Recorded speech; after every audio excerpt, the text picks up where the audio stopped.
Assalomu alaykum. Hurmatli aziz obunachilar. Biz hozir mana qo'y so'ygani ketyapti, mana ko'rib qoldik. Yovvoyi o'rdaklar bor ekan mana. O, ko'ryapsizlar? Yovvoyi o'rdaklar suzib yuribdi. Qorda maza qilishib, hammasi mana shular mana. Yovvoyi o'rdaklar. Uzoqroqda edim. Xira ko'rinayotgan bo'lishi mumkin. Qor ham yog'yapti omarasi. Mana shu hammasi yovvoyi o'rdaklar. Mana biz endi sekin boshlaymiz qo'ydi. Qo'yxonamiz ashuni ichida qo'ylar bor, hozir ko'rsatamiz sizlarga. Bular shogirdlarim bo'ladi bular mana. Shogird bolalar.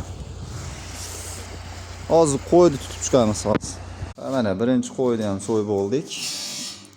Chamamda 25 sal pastroq, 20 ni teparoq. Chiqarsa kerak mana. Ikkinchisini pastirib so'yishni boshlaymiz. Endi mana ikkinchisini mana hozir tutamiz mana. Ikkinchisini tutish jarayoni. Shu vash ketadi yo'q katta ekan. Bagi, ol ulardan. Bagi. Desuda. Ana ikkinchisini ham so'ydik. Qo'no traktorchamizda. Ya mana qor bo'ron bo'lyapti. Bagi. Davay.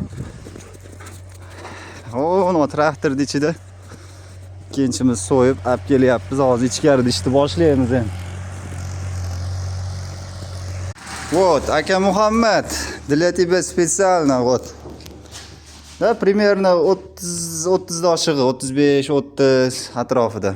Hozir 25, 20 dan ko'p, 20 dan ko'p, 25 dan oz deganim ikkita idish salafanga joylab oldik, maydalab 23 kilo keldi. Endi o'zimizga, yosh bolalarga yetadi. Bu endi katakanlarga so'yapmiz bitta. Shu 30-35 примерно.